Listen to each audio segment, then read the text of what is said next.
So this morning, God, we come before you humbly this morning, and we ask that you would unseal our lips, that our praises could flow forth, and that we could praise your great name in this place this morning. I pray that as we sing your praises, your presence would fall heavy in this place, Lord, that we could experience the magnitude of your greatness and your glory, Lord. I pray that your spirit would fall heavy and would rest on this place this morning, Lord, because there's none like you. There's none like our King, Lord, and there's nothing you can't do. There's no mountain you can't move.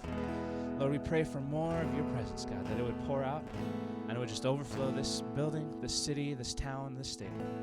It's in Jesus' mighty name that we pray. Amen. Would you please stand and join us this morning?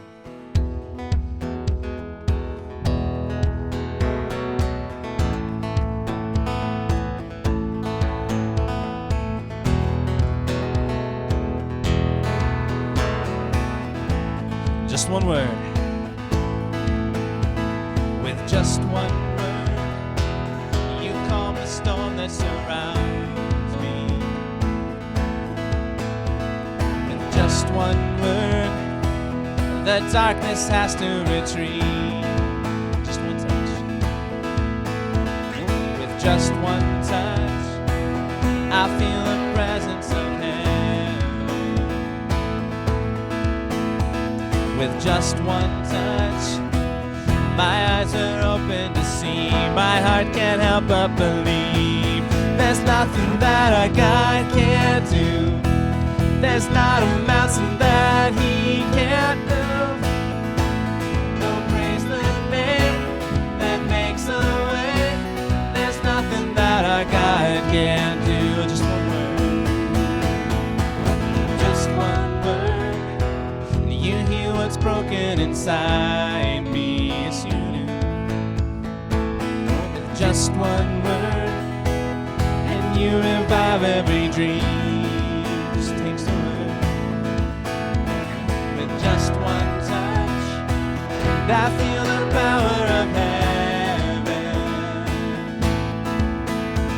With just one touch, my eyes are open to see. My heart can't help but believe. Sing it out. There's nothing that our God can't do. There's not a mountain that he can't move. No, praise the name that makes a way. There's nothing that our God can't do. No, there's nothing that our God can't do. There's not a prison wall he can't break through. No, praise the name that makes a way. There's nothing that our God can't do.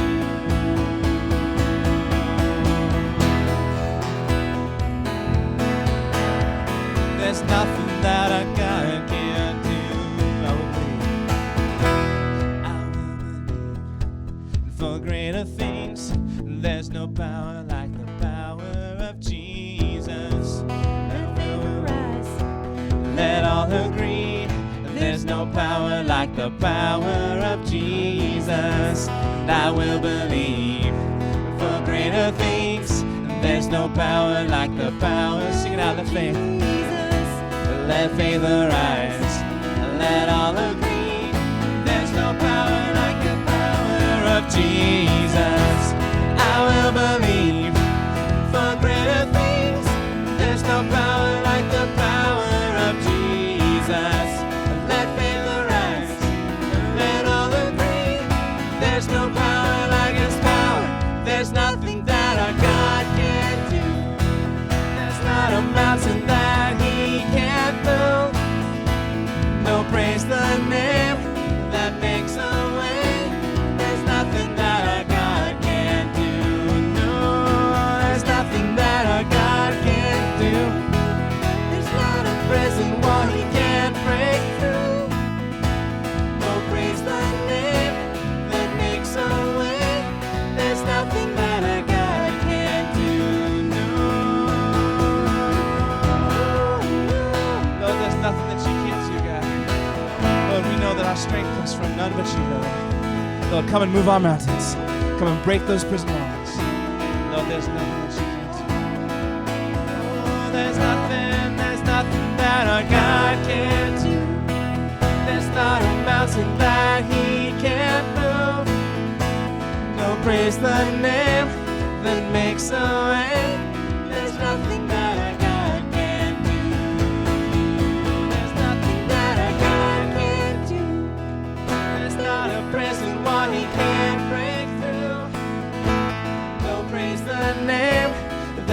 takes away. There's nothing that our God can't do.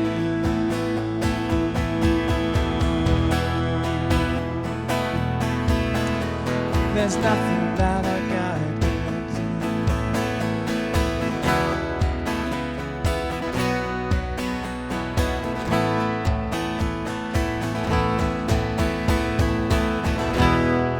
Man, Lord, there's none like you, God.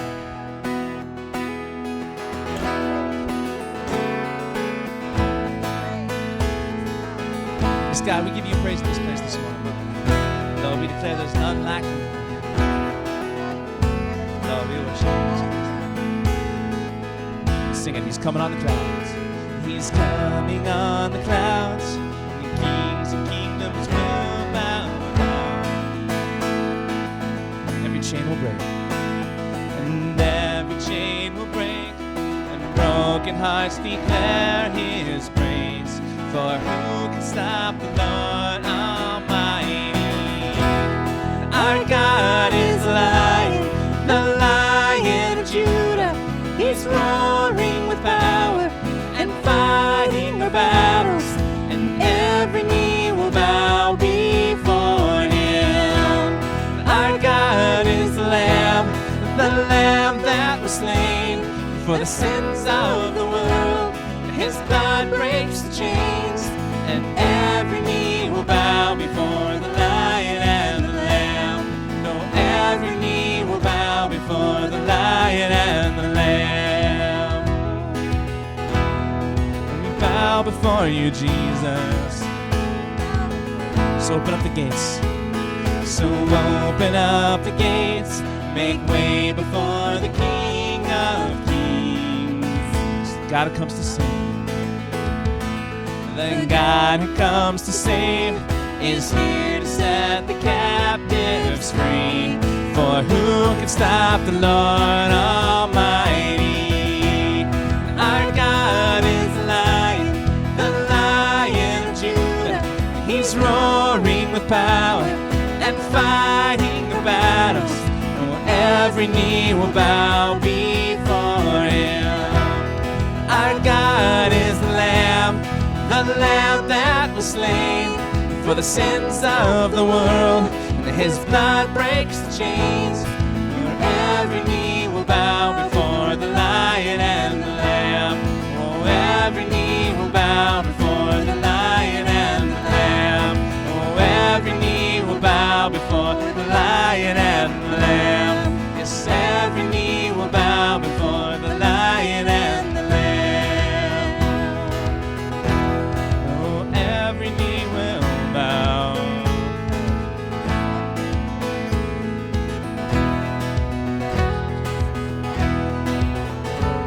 Who can stop the Lord Almighty?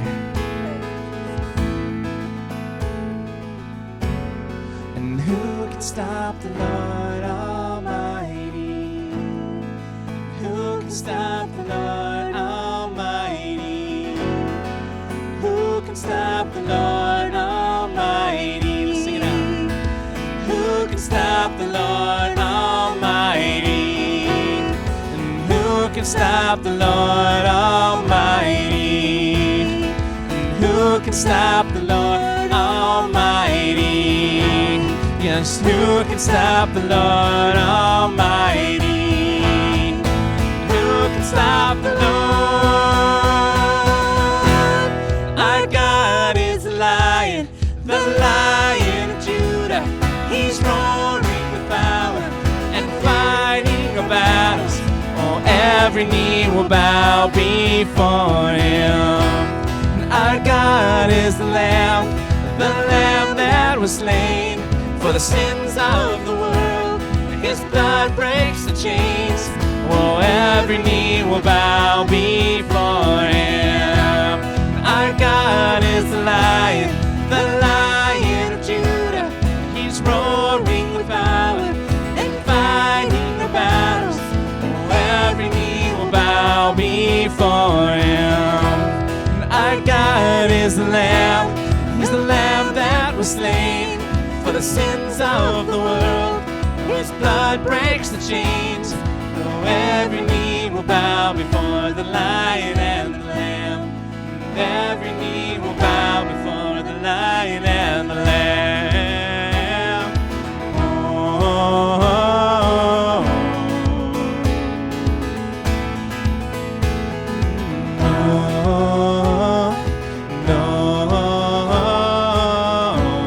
Oh, every knee will bow before the Lion and the Lamb. Lord, we give you praise in this place this morning, Lord.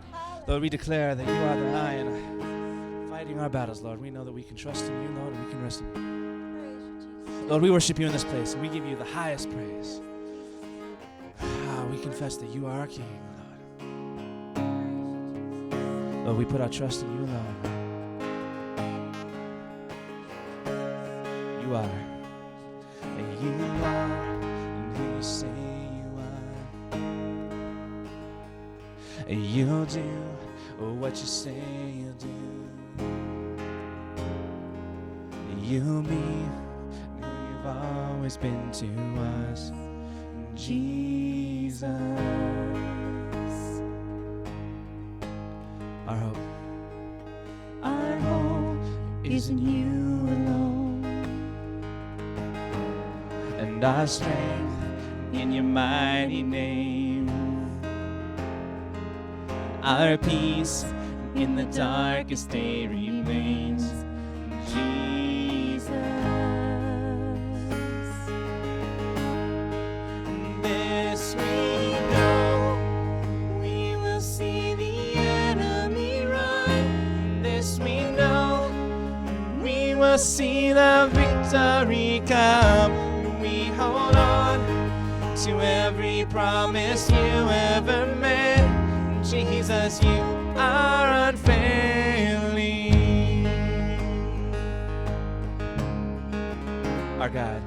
Our guide through the wilderness, and our joy in the heaviness, and our way when it seems there is no way, Jesus. This we know, we will see the enemy run. This we know, we will see the victory come. We hold on to every promise you ever made. Jesus, you are unfailing. This we know, we will see the enemy run. This we know, we will see the victory come. We hold on to every promise you ever made. Jesus, you are unfailing.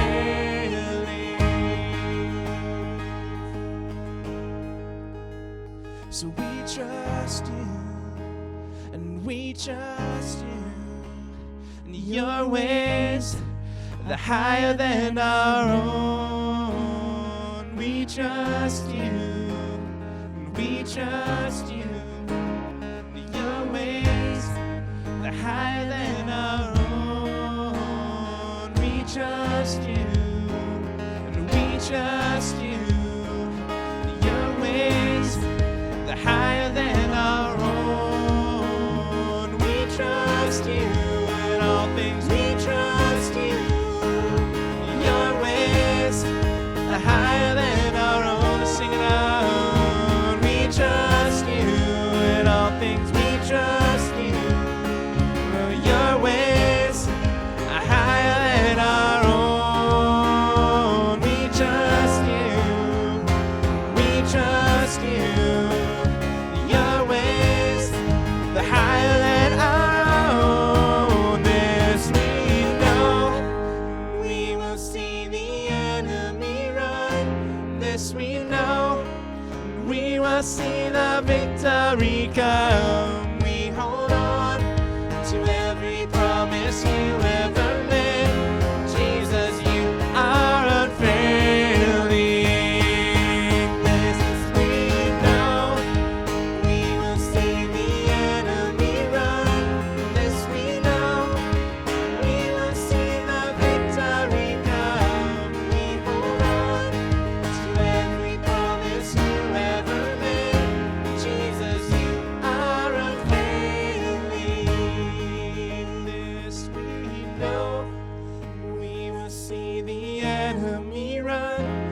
This we know, and we will see the victory come. We hold on to every promise you ever made.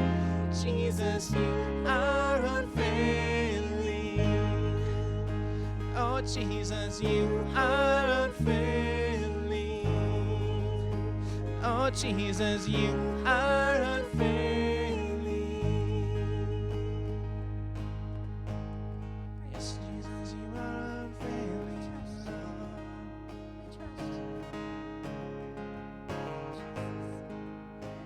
Lord, we put our trust in you. Sing it out, church. We trust you. So we trust you. We trust you. Your ways are higher than our own. We trust you. We trust you. Your ways are higher than our own. We trust you. And we trust you. And we trust you. And your ways are higher than our own. And we trust you. And we trust you. And your ways are higher than our own. Yes, God, we trust you.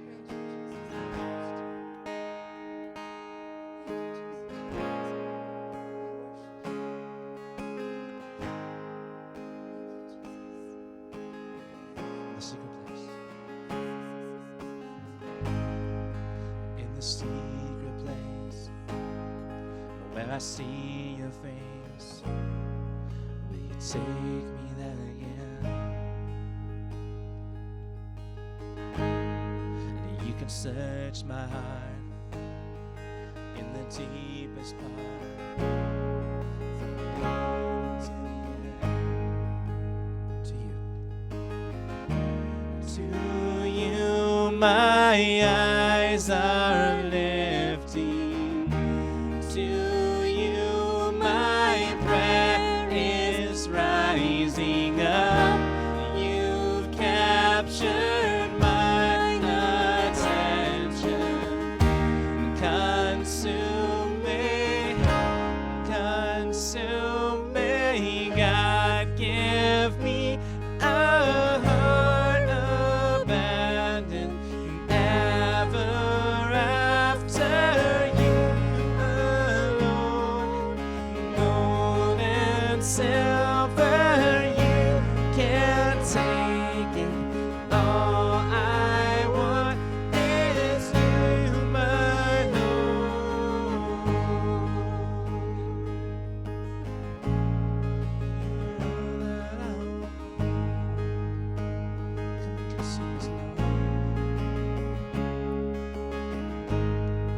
You can have my soul, just like Jericho. Come and tear down my walls. And I am in your hands. You are the promised land. You are the king of my heart. To you, my eyes are lifting. To you, my prayer is rising up. You've captured my attention. Consume me, God, give me a heart abandoned ever after you alone. Gold and silver, you can't take it. All I want is you alone.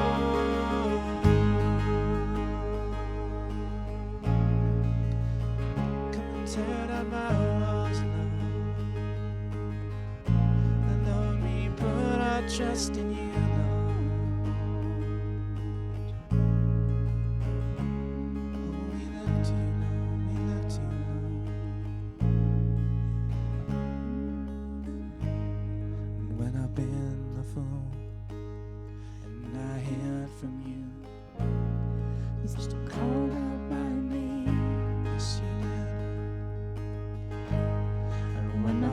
flesh is weak, will you help me see you are all that I need? Yes, Jesus. You are all that I need.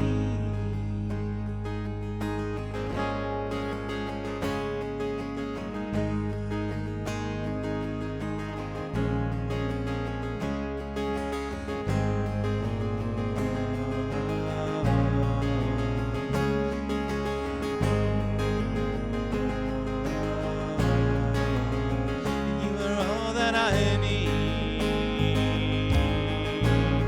You are all that I need. Give me a heart abandoned.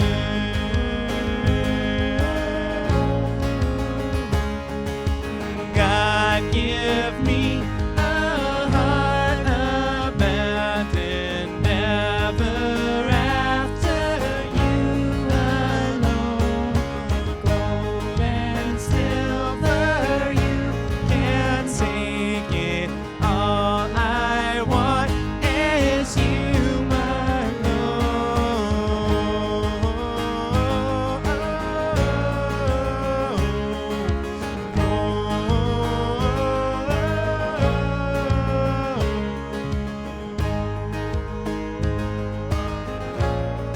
You are all that I want.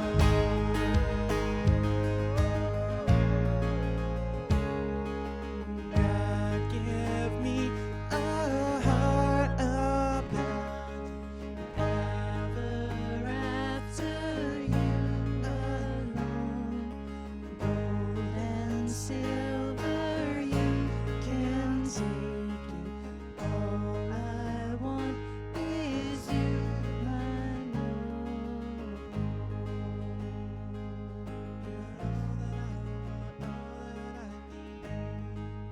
Come and take it all. Come and take it all. Take it all, my walls. My heart cries out. Come and take it all, my walls. Take it all,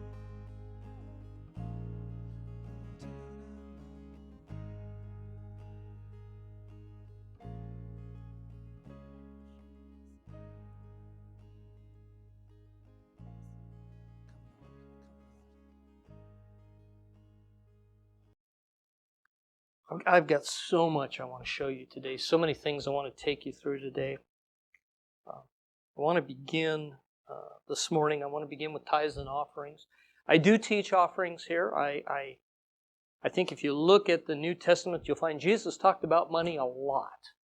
In fact, he talked about money a way lot. With that said, though, I want you to know I'm not fishing for anything. I want you to understand how God's kingdom works from a financial perspective. It's different than this world works. If you'll get on His plan, you'll find everything works better for you. So there's a basket up here. If you want to give, there's envelopes. Just put your offering in there. You can also give online. Go to desertcreekfellowship.com on the home page in the lower right-hand corner. There's a little button that says giving, and then you can do all sorts of online giving, however makes you happy. With that this morning, let's turn to 1 Timothy chapter 6, verse 17.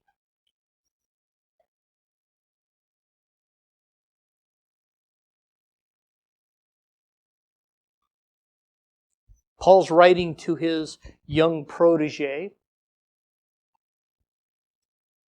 He's given him some direction and some instruction. He's kind of showing him how to best lead his church.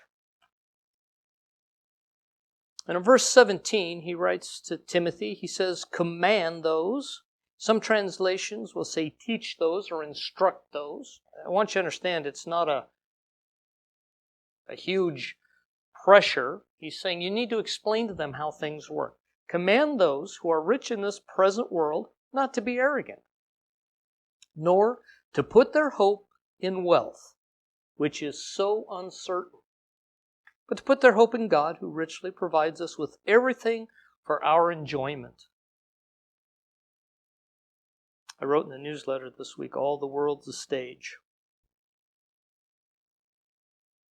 I don't know if you were watching Canada this last week. I mean, there's lots of stuff to watch these days, right? But some interesting things happened in Canada in this last week. And if you were watching, you saw Paul's command to Timothy actually play out in Canada. It was played out fully. So, unless you've been living under a rock, you would know that there's been this whole trucker thing going on up in Canada, right? And so what happened is the truckers said we kind of had a belly full of this, and they started creating a blockade, and they were slowing things down. And the government stepped in, and they said, we're going to freeze the assets of any of these troublemakers, these people who are causing problems, people who are standing up for their rights. That's what it was. And so the Prime Minister, Justin Trudeau, he enacted what they call emergency powers. And so they could just freeze bank accounts, freeze assets. They also went so far as to say, not only your accounts, but anybody who's helping you out. Right? So if somebody's bringing you fuel or somebody's bringing you, we could freeze their assets too. Okay, well, this is kind of a big deal. One of the finance minister, her name is Chrystia Freeland, I think I'm pronouncing that right. She said this: "We're serving today notice. If your truck is being used in these illegal blockades, your corporate accounts will be frozen." She made this statement on Monday the 14th, and she went on to say that all the protesters, anybody assisting them, their accounts could too also be frozen. Now, this past Wednesday, that was the 14th, this past Wednesday, Trudeau lifted these emergency actions, said they were no longer needed. I don't know if you caught what happened, though, in the midst of it. These emergency actions caused really serious banking hiccups in Canada. So by Thursday of that same week that the finance minister came out and said, we are going to take these emergency actions, news reports started coming out, Twitter started coming out with a whole bunch of things saying bank accounts in Canada aren't working anymore. People can't get their money out. Following Ms. Freeland's announcement, this week, 5 banks in Canada, the leading ones in the country, went offline out of the blue. Tech Story reported this. They faced a major outage of almost 5 hours, blocking access to primary functions, online and mobile banking, and all of the facilities. They said that they were out, along with access to e-transfers for customers. Royal Bank of Canada tweeted this: "We are currently experiencing technical issues with our online and mobile banking as well as our phone systems. Our experts are investigating and working to get this fixed as quickly as possible, but we have no ETA to provide at this time." So what happened? Oh, I don't know. We could guess, we could speculate. Some people said that there was a cyber attack that happened, and it took the banks down. Other people said, no, everybody got afraid, and they went to the bank and said, I'm afraid that they're going to see me as one of these bad actors, and they started to take their money out, and there was a run on the banks. And the banks ended up having to shut down because you understand the bank doesn't have all your money there. You know that, right? They got a little bit of it, but they don't have all of it.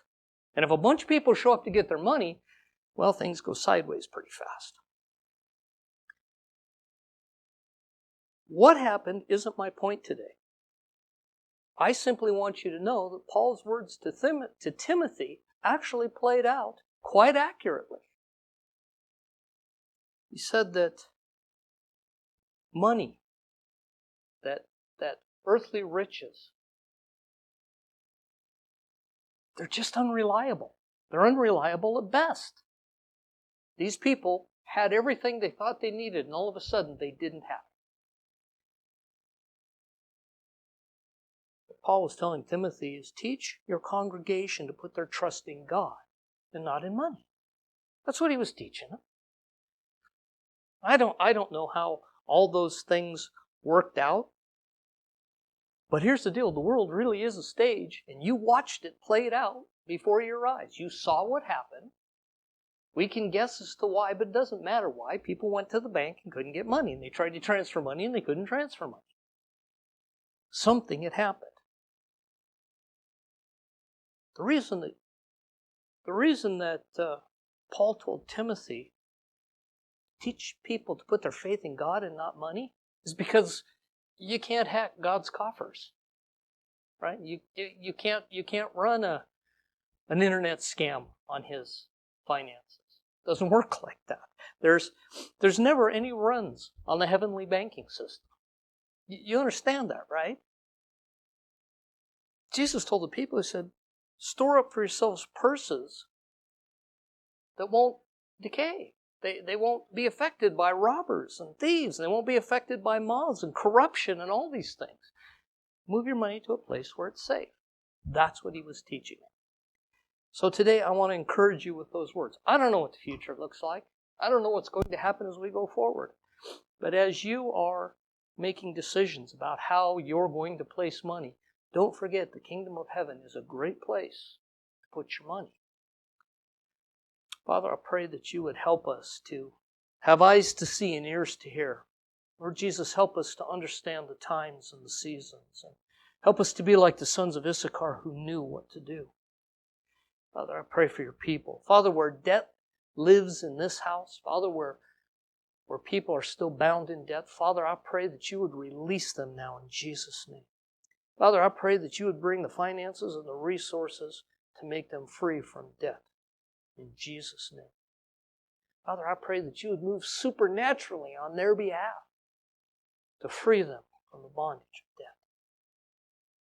And Father, now I pray that you would multiply the tithes and offerings together, Father, allowing us to do even more in the nations. Father, help us, Father, to be wise stewards of what you've given us. Father, help us to have a great impact in the nations. In Jesus' name. Amen.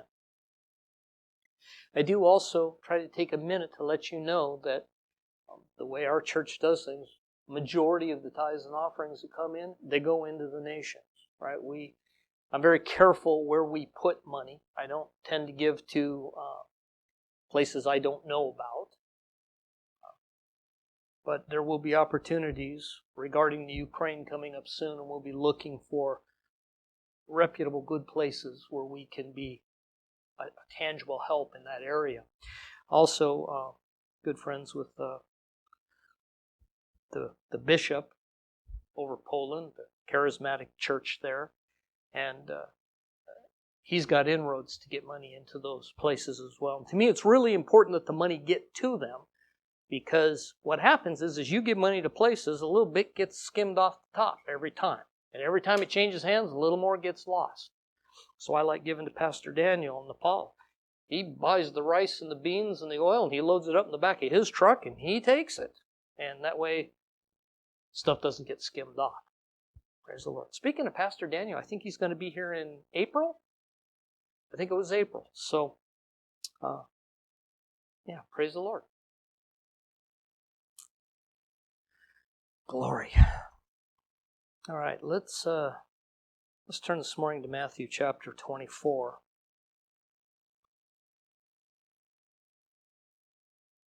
Those of you who don't know me, I'm kind of a big junkie on the end times. I very much enjoy end time events, and I enjoy studying prophecy and prophetic passages. This week I begin to get a lot of emails and texts and phone calls from a lot of different people saying, hey, are we in the midst of Ezekiel 38 and 39? Right? This is the Gog and Magog war, and I think part of the reason that's coming up is because toward the end of 39, chapter 39 of Ezekiel, what you start seeing is areas of the Bible that look like a nuclear war could have happened. It just kind of has that smack to it. Now, it doesn't say that, but there's bones, and they mark the bones, and people can only go in 6 months afterwards, and it kind of looks like that's what's happened. And because people know I'm a junkie for this stuff, and I study it all the time, and I'm always looking for the things, they just, what's going on? Where does this all fit? How does this fit? And really the question that they're asking is how does it fit in end-time prophecy? What pieces come together? What is the order of things? And I thought that's what I'd like to focus on this morning. In verse 6 of Matthew 24, Jesus says this. He says, "You will hear of wars and rumors of wars, but see to it that you are not alarmed. Such things must happen." Now listen, because he's talking about timing. "But the end is still to come." Let's pray. Father, help me today to share your word with your people. Father, help me to encourage them and strengthen them. Lord Jesus, I pray that you'd help me to not go beyond what's written in your word, but to just share life and truth with people. I pray, Father, that you would lead me and guide me through this in Jesus' name. Amen. All right, so the passage we just read is out of Matthew chapter 24. This is by most studiers of the end time. They call them eschatologists. Just means study of the end. Most of them would call this the backbone of prophecy. Backbone of end time prophecy, more specifically. And the reason we call it that is because Jesus himself gave it. Right? If anybody's going to get the timing right, it should be him. That's why we call it that. And it's also called the Olivet Discourse. Now, the reason we call it the Olivet Discourse is because we want to distinguish it from the events that happen in Luke chapter 21. And so if you spend any time reading about what happens in the end, Luke 21 and Matthew 24 are often merged together. They're brought together because they both talk about the end. I think the problem we have, though, is that people in general tend to think that Matthew 24 and Luke 21 are the same events. They're not. They as you look at them, you'll find that while the questions that the disciples asked Jesus were similar in each of these two sections, they are different. You'll also find out that they happen in different locations. The answers were given at different times. So they're not the same event. They're similar in nature. If you were reading Luke chapter 21, verse 37, it will reveal the way that Jesus lived his life. This was his nature and what he did. It says this, it says, "Each day Jesus was teaching at the temple, and each evening he went out to spend the night on the hill called the Mount of Olives." Okay, so this is his nature. He would go to the temple and he would share with the people, and then in the evening he would retreat to the Mount of Olives with his disciples. In verses 1 and 5 of Luke 21, it is really clear that, you can read it on your own time, I've just got too much to cover today. What you'll find is that when that question Luke was asked, it was asked while they were at the temple. It's very clear that they're in the temple area when this is asked. Now, we're going to shift over to Matthew 24. I just wanted to draw a little difference between those two. So we're going to shift to Matthew 24, and I want you to see the location where they're at now. Matthew 24, verse 1. Jesus, pay attention now, left the temple. Okay, so this is probably evening time. And was walking away when his disciples came up to him to call his attention to its buildings. "Do you see all these things?" Jesus asked. "Truly I tell you, not one stone here will be left on another. Every one will be thrown down." As Jesus was sitting on the Mount of Olives. Okay, his location now, they were on their way a minute ago. Now he's sitting on the Mount of Olives. So he's no longer in the temple area. The disciples came to him privately. "Tell us," they said. They're going to ask 3 very specific questions. That varies from Luke 21, where they ask really just 1, maybe 2 questions, depending on how you parse it. Here's the 3 questions. "Tell us," they said. Question 1, "when will this happen?" Referring to the stones of the temple not being left on one on top of another. When's the destruction of the temple come? And question 2, "what will be the sign of your coming?" And then question 3, "what will be the sign of the end of the age?" So, it's very clear that these two accounts, Luke and Matthew, happen at different times and in different locations. And it would be reasonable for us, as we look at those two passages, to expect some correlation between them. I would expect that because the questions they asked were quite similar questions. The difference is Matthew 24 is going to give a very linear outline of the entire end of the age because that's the question they asked, where Luke 21 is going to deal with largely the temple destruction, and then he's going to skip all the timeline, just jump right to the end of the age. Again, different questions, and so different answers.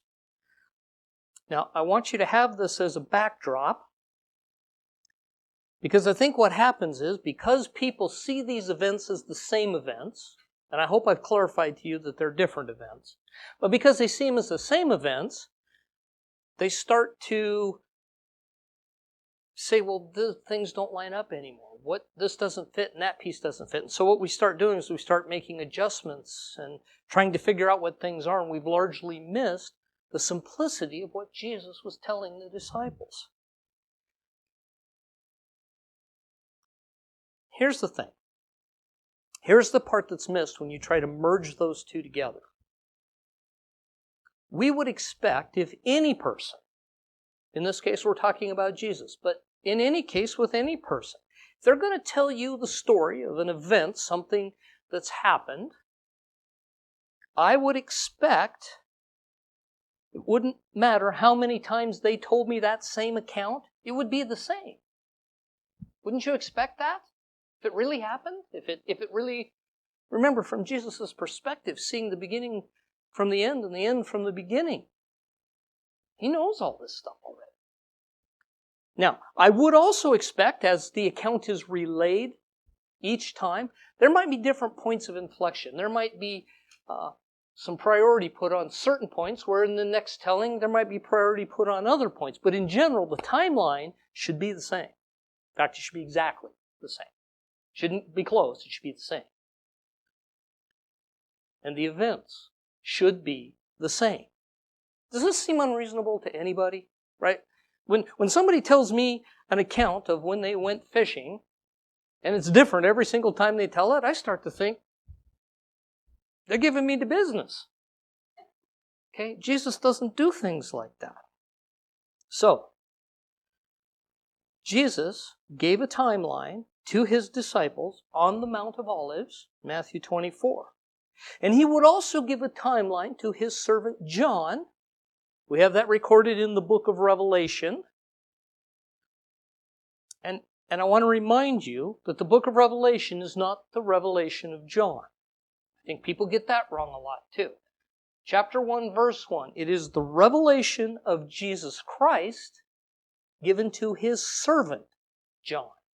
That means Jesus gave Matthew 24, and Jesus also gave the order of revelation. So I would expect those two to be really close. So what we're going to do today is we're going to compare these two accountings of the end. And I expect to find them fairly close. What we're going to see as we go through this, they're not close, they're exact. They're literally exact. And that encourages me because that's kind of what I would expect. The reason that this is helpful for us as lay people, as we approach the end times. See, some accounts, when I tell a story, I dealt with this part really in detail. And next time I deal with this part really in detail. And if I can take those two pieces and put together, now I have a really nice, detailed account of the whole thing. That's essentially what you're going to see here. So, you can handle this. I want you to stick with me today. I would prefer if you not get lost. So, if you're going to get lost flipping back and forth in your Bible, then just listen and I'll read them. If you want to follow along, though, it's still pretty cool. So, if you want to follow along, turn to Matthew 24. We're going to pick up in verse 4. And put your finger there, flip over to Revelation 6, and put your finger there, and you can just kind of flop back and forth between the two if you want to. Now, if you got the Bible on your phone, that's going to be more challenging, but I'll leave that up to you. What we're going to see as we begin this, we're going to see that Matthew 24, verses 4 through 8, correlate exactly with the first 3 seals we find in Revelation chapter 6. So let's dive in. In Matthew 24, verse 4, Jesus answered, watch out. Actually, I'm going to pause a second. We finished in verse 3, so I haven't skipped anything, right? So he said this is the very next thing he's going to say, so I haven't bypassed anything. Matthew 24, verse 4, Jesus answered, watch out that no one deceives you, for many will come in my name claiming I am the Messiah, and will deceive many. Okay, now flip over to Revelation chapter 6, verse 1 through 3. This is the opening of the seals. It says this, it says, I watched as the Lamb opened the first of the 7 seals, and then I heard one of the 4 living creatures say in a loud voice like thunder, come. And I looked, and there before me was a white horse. Its rider held a bow, and he was given a crown, and he rode out as a conqueror, bent on conquest. Now, depending on who you listen to and who you follow about the end times, what you'll find is a lot of people say, that's Jesus. This is Jesus coming right here. Yet, somebody gave him a crown. Didn't Jesus already have the crown? Just little bits and pieces that don't fit. The other thing, Jesus indicated that this first phase, what was going to happen is many were going to be deceived. It's as if there's somebody or some people coming that look like Christ, people mistaking for Christ, but he's not really Christ. I think because they look like him, he will deceive many. So, the first seal is false Christs. Now, let's go back to Matthew chapter 24. We're going to pick up in verse 6. And you will hear of wars and rumors of wars, but see to it that you are not alarmed. Such things must happen, but the end is still to come. Nation will rise against nation, and kingdom against kingdom. And I'm going to pause there in kind of the middle of that. Remember, when Jesus did this, there weren't, verses in what he was saying. He was just giving the whole thing. Okay, let's roll back now to Revelation chapter 6, verse 3. And when the Lamb opened the second seal, I heard the second living creature say, come. And another horse came out, a fiery red one, and its rider was given power to take peace from the earth and to make people kill each other. To him was given a large sword. So, according to Matthew 24 and according to Revelation 6, the second event that happens is wars and rumors of wars. Now, I want to point out to you, as you're looking at the world stage today, these events happen when the seals are opened. Okay, that happens a little bit later in the future. We can talk about that. I just want you to understand the timing that Jesus is talking about for us is still history future. So there will be wars and rumors of wars before that time comes, and they will likely have prophetic implications. What's happening in the Ukraine will probably have prophetic implications. But don't confuse this, the things that are happening today, don't confuse this with Matthew 24. Right? That happens later in time. And we're going to keep going because as I go through these and you see how they all line up, hopefully you'll begin to understand what's going on. I also have to say this. There is, sometimes when I unfold these things for people, they think, well, so you don't take it seriously? I do take war seriously. All war is terrible. There is never a good thing that comes from war. But what we're experiencing today are just regular wars. They're just broken men, right? What you will see when the seals open, these are going to be very different things. They will be the end of the prophecy being fulfilled. And this, what we're seeing today, isn't that because of the timing. Okay, let's pick back up in Matthew 24. I ended in verse 7b, the halfway through 7, so we're going to pick up there and we'll go through 8. So the third event, Jesus says, there will be famines and earthquakes in various places. All these, he says, are the beginning of birth pains. Now I want to compare that back to Revelation 6:5. Again, we're just reading each one. We're not skipping any passages. We're reading each one linearly. Revelation chapter 6, verse 5. And when the Lamb opened the third seal, I heard the third living creature say, "Come." And I looked, and there before me was a black horse, and its rider was holding a pair of scales in his hand.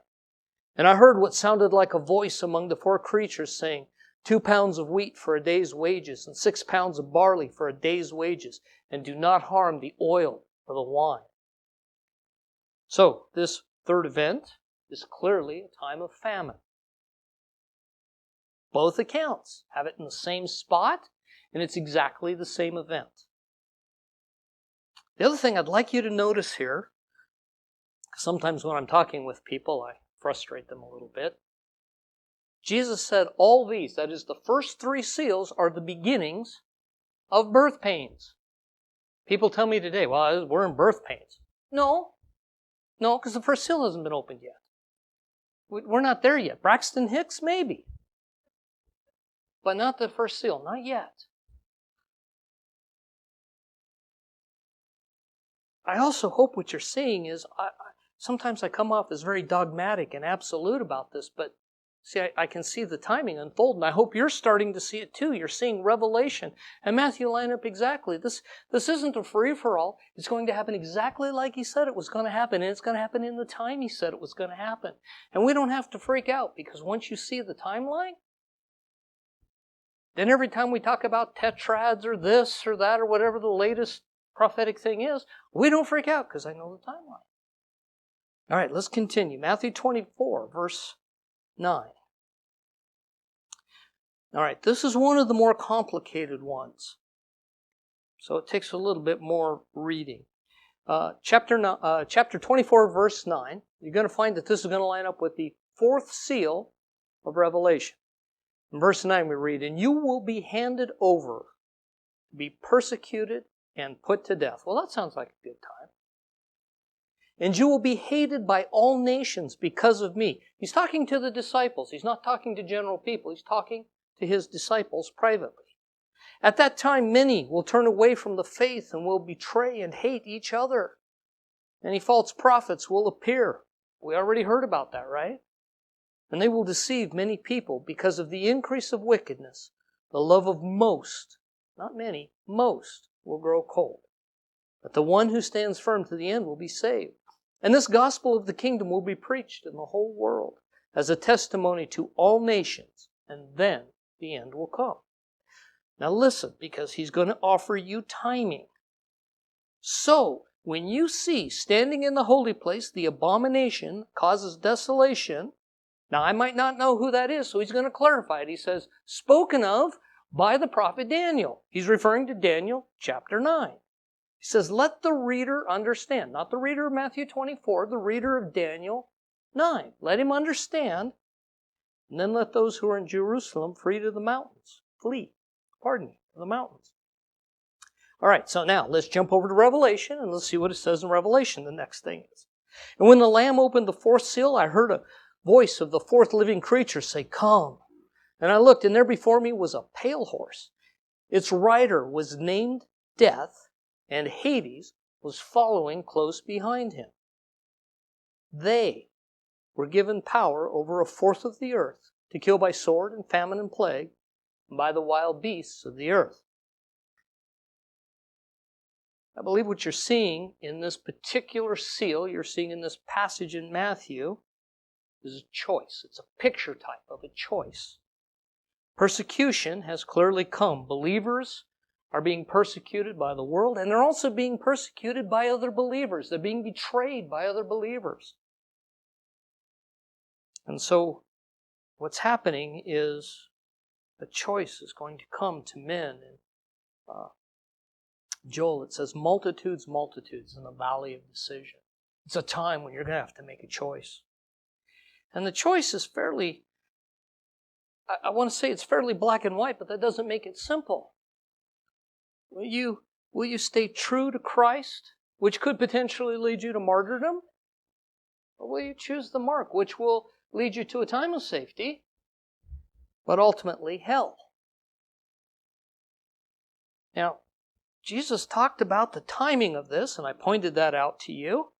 This 4th seal coincides, because Jesus said it's when the abomination, desolation, sets himself up in the temple. proclaims himself to be God. We know from Revelation that happens at the middle of the final seven. We know exactly when that happens. And so what that means is, in fact, we just read it. So when you see standing in the holy place the abomination that causes desolation, spoken of through the prophet Daniel, let the reader understand. What you're going to do is you're going to find this reference in Daniel chapter 9, verse 27. You'll find it again in 2 Thessalonians chapter 2, verse 4. This is a repeating theme throughout all of the scriptures. The midpoint is when Antichrist is revealed from the temple. That means there has to be a temple in Jerusalem.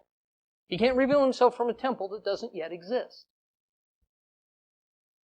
And of course, this will be the most logical time to lay out the mark of the beast, right? When he's revealed himself. So now I am showing myself to be God from the temple. Now I require worship of you. Do you understand how this fits? Do you understand why when they were all saying the vaccine is the mark of the beast, I was telling you, relax, this isn't it. It isn't time yet. It's in the wrong place. Now, it smacks of it. It's got all sorts of flavor of it. It smells like it. It isn't it yet. I can be confident in these things because the timeline Jesus gave us is clear. Now, we know from Revelation, the Bible is very clear. Anyone who takes the mark will go to hell. That's just it. That's just a statement. Take the mark, you go to hell. So, I don't know if you see to me it's just a wonderful picture. If I was going to try to explain this time on earth to men through a picture, I don't know, there's a better one than this. There is a rider on a horse whose name is Death, and Hades follows close behind him. It's a choice. Will you choose the rider or the one following close behind him? You will pick one. You will choose hell by taking the mark, or you'll choose death as a martyr. And again, there's all sorts of little things, and not everybody goes through that. And you understand what I'm saying? It's not a thing that everybody goes through. But in this time, most people will be in a position of having to make a choice. To choose the mark is to choose hell. To abstain from the mark is to choose a life outside of the governmental system, which will probably lead to death, but only death in this world. It'll lead ultimately to eternal life. So, what I'm seeing now is a choice at the fourth seal, and in order of what Jesus told us, I'm seeing a choice. Will you choose life or will you choose death? And that's going to yield martyrs. Guess what the next seal is going to be? Surprise, martyrs. Everything fits exactly as you would expect it to fit. It just makes such logical sense. Holy cow, we got to move. So, let's look at Revelation chapter 6, verse 9. I'm going to read through 11. And when he opened the fifth seal, I saw under the altar the souls of those who had been slain because of the word of God and the testimony they had maintained. They called out in a loud voice, "How long, sovereign Lord, holy and true, until you judge the inhabitants of the earth and avenge our blood?" And each one of them was given a white robe, and they were told to wait a little longer until the full number of their fellow servants, their brothers and sisters, were killed just as they were. Okay, let's bop back and let's see if that lines up with Matthew 24. We left off in verse 16, so that's where we'll pick up in verse 16. Then let those who are in Judea flee to the mountains, and let no one on the housetop go down and take anything out of the house. Let no one in the field go back to get their cloak. How dreadful it will be in those days for pregnant women and nursing mothers. Pray that your flight will not take place in the winter or on Sabbath, for there will be great distress. Now, I want to pause there. The King James says there will be great tribulation, unequaled from the beginning of the world to now, and never to be equaled again. Okay, so guess when the tribulation starts? Halfway through, right? The first three seals are the birth pains, and then the fourth, fifth, and sixth seal and everything that subsequently follows that. That is what Jesus called the Great Tribulation. Today, we just call the whole thing tribulation because it's all, well, it's troubling. But to be specific, Jesus called the last half the tribulation. All right, picking up in Matthew 24, verse 22. If those days had not been cut short, no one. Think about that. If those days had not been cut short, no one would survive. But for the sake of the elect, those days will be shortened. And at that time, if anyone says to you, look, here's the Messiah, or there he is, do not believe it. Okay, I'm going to pause right there again. Do you know why he says that? He says that because we meet Christ in the air. I can't tell you how many Christians have this wrong. If you have Jesus on the earth, it's not Jesus. I don't care what he's doing and how good he looks. Long flowing robes, golden locks of hair. I don't know. I'm just saying the Bible says we meet him in the air.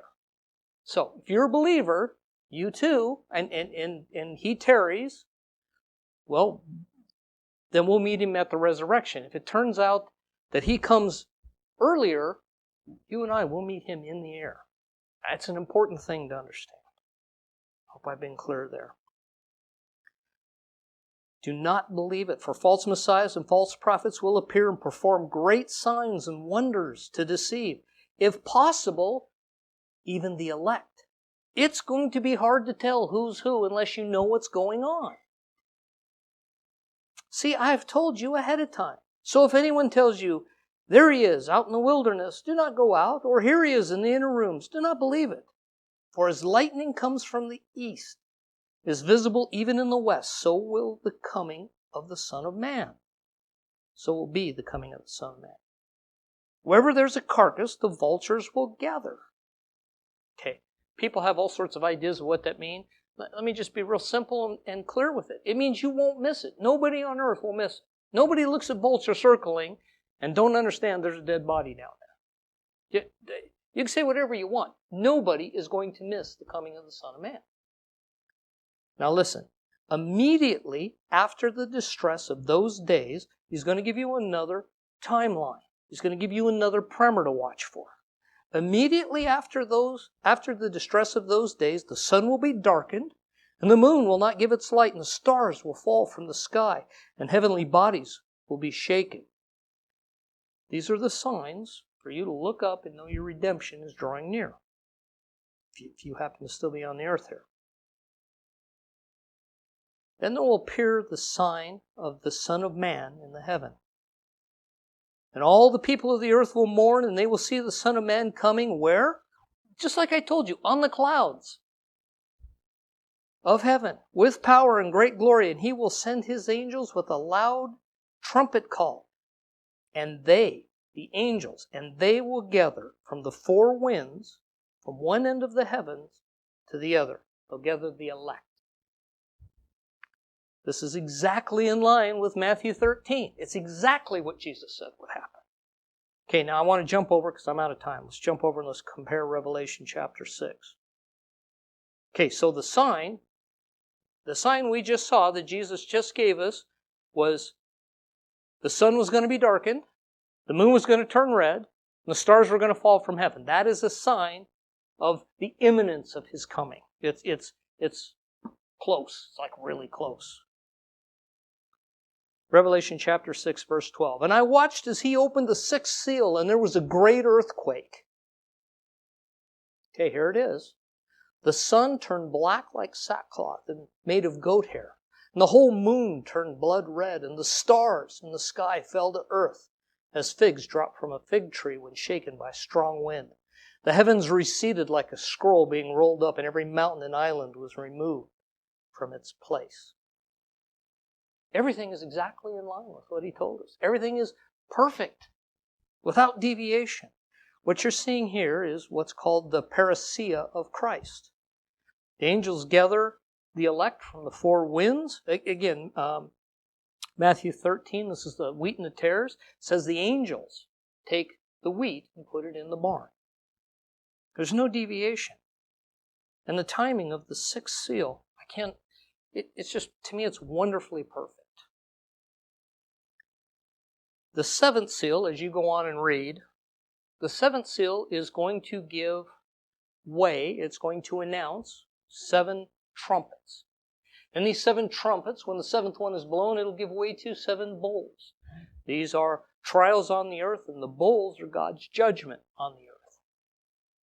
So, the reason I say that it is the timing of the 6th seal is perfect, I hope you know by now when people ask you what you're saved from, your answer should be the wrath of God. That's what I'm saved from. You will find that in Romans 5:9. You'll find it again in 1 Thessalonians 5:9. We are not appointed to God's wrath. That means that however your theology works, and I realize people have different ideas about when Jesus is coming back, I just want you to understand, we have to be out of here before His wrath. Otherwise, you violated 2 scriptures. It has to happen in this way. So, when we get to the 7th seal, what you're going to see is the trumpet come. But the 7th seal is opened in Revelation 8, and we're just at the end of Revelation 6, and so a bunch of stuff is going to happen. What you're going to see largely happen in chapter 7, you're going to see the sealing of 144,000 Jews. But then guess what? After they're all sealed, and we've talked about all that, the very next thing, it says a great multitude appears in heaven. A great multitude. Well, isn't that just exactly where we'd expect a great multitude to appear? And it does. It's right on time.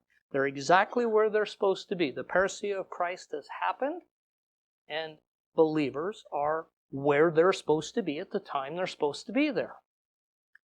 I want to pick up in Revelation chapter 8.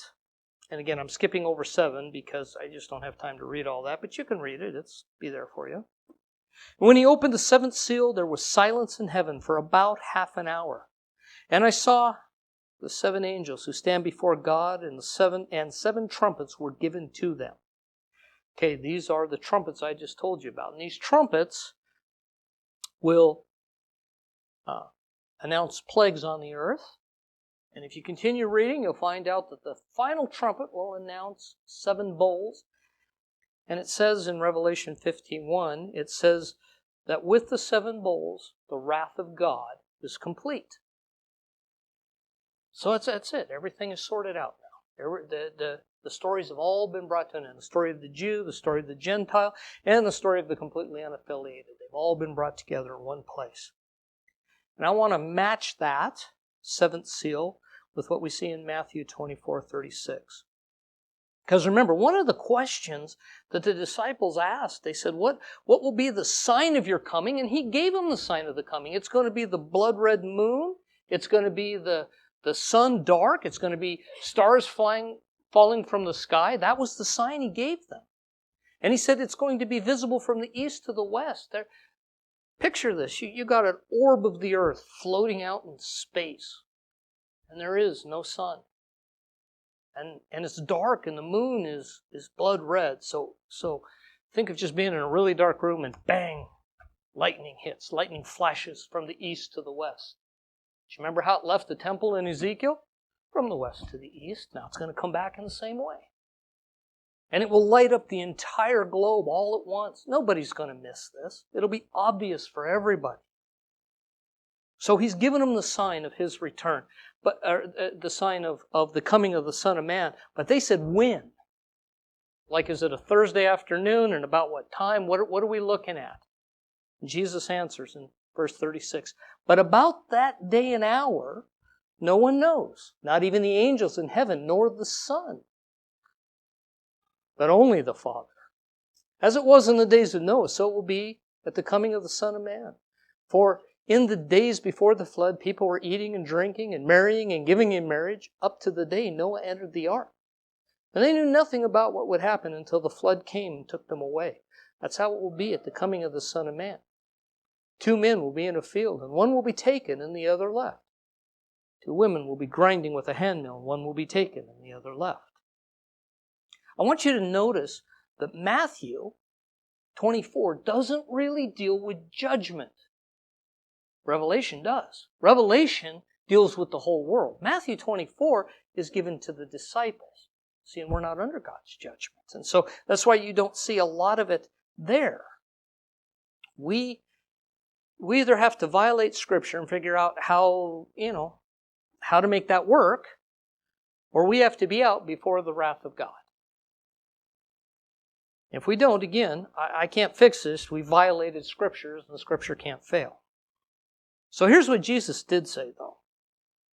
He said, therefore, keep watch, because you do not know what day your Lord will come. But understand this, if the owner of the house had known at what time of night the thief was coming, he would have kept watch, and he would not have let his house be broken into. So you too must also be ready, because the Son of Man will come in an hour you do not expect it. Friends, this is our job. This is our job as we occupy. We watch, and we pray. So we did this morning. We pray over the nations, and we look for Christ. We, as Peter says in 2nd Epistle, chapter 3, verse 12, he says, we can hasten the day. You know, you can't stop it. Can't change, but we can say, Father, have mercy, come quick.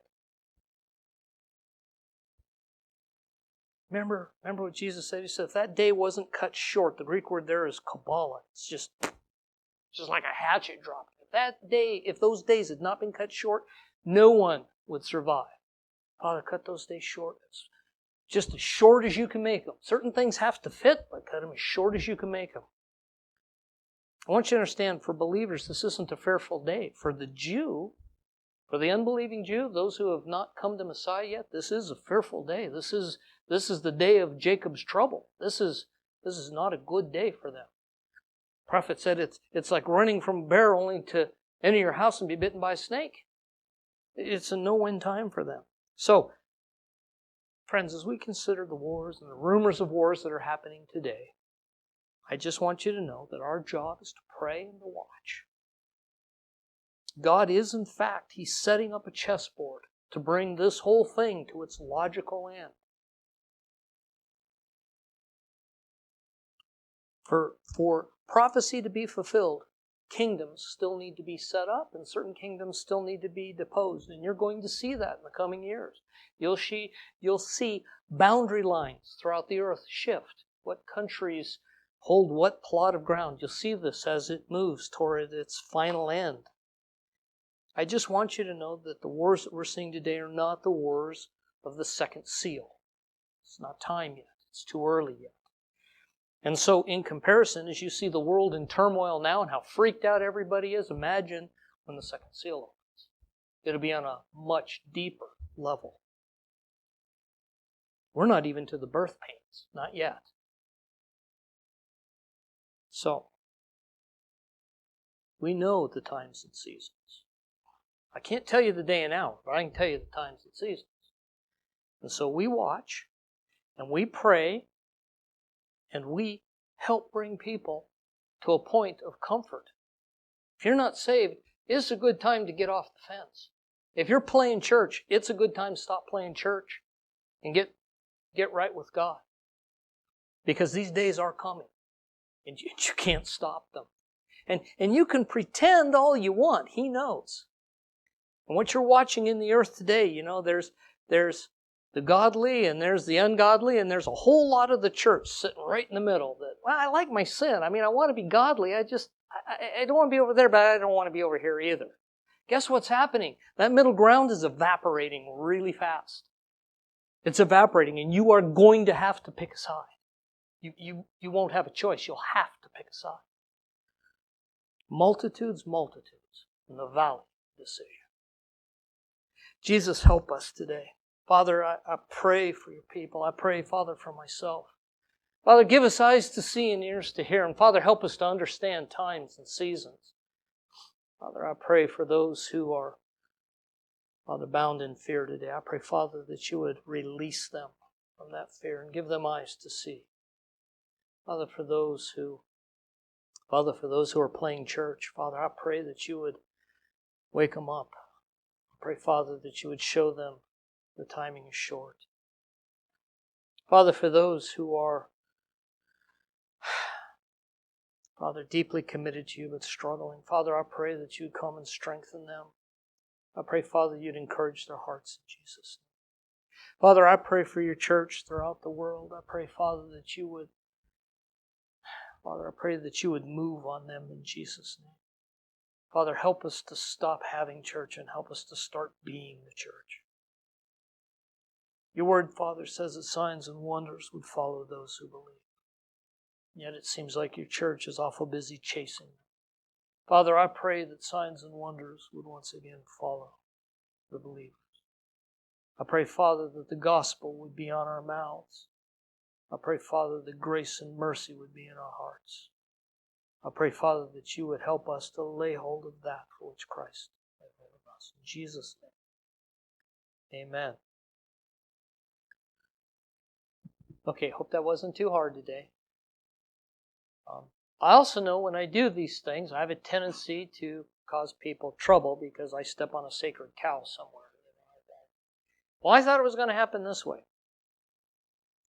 I just want you to know I'm here. I'm happy to talk with you. I don't have any axe to grind. If you're concerned about things, I'll be here afterward. Please feel free to come and find me. With that, we do communion here every week. Communion is up front. The band, why don't you guys come? Luke 24:19, and he took the bread, gave thanks, and broke it. Said to them, "This is my body, which is given for you. Do this in remembrance of me."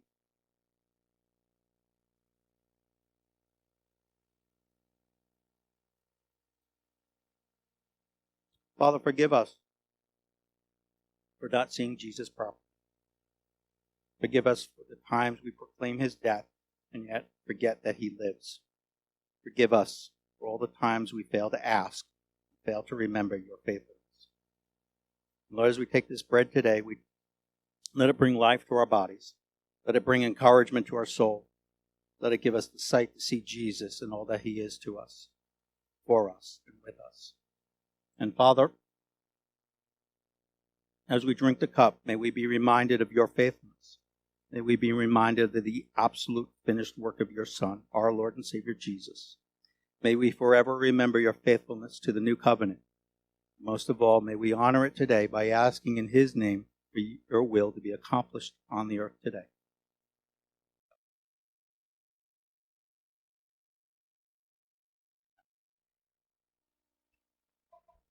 We've gone way over. I want to encourage you, if I have caused you trouble today, please don't leave here without talking with me. It's very important to me. If you don't know Christ in this way, in the way we discussed today, please don't leave here without talking to me. I'll be here as long as it takes and as long as need be. I want you to understand the Bible is perfect. Men get in and monkey things around and then wonder why nothing works. It's perfect. The passages are all perfect.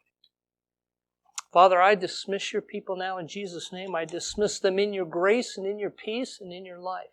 Father, I pray that you would go before them even this day. Father, make their mouths a gospel horn. And Father, meet them with signs and wonders as they speak to the lost. Father, I pray that you'd encourage them and strengthen them. And I pray, Father, you would deepen your walk with them. In Jesus' name, amen. Have a great week.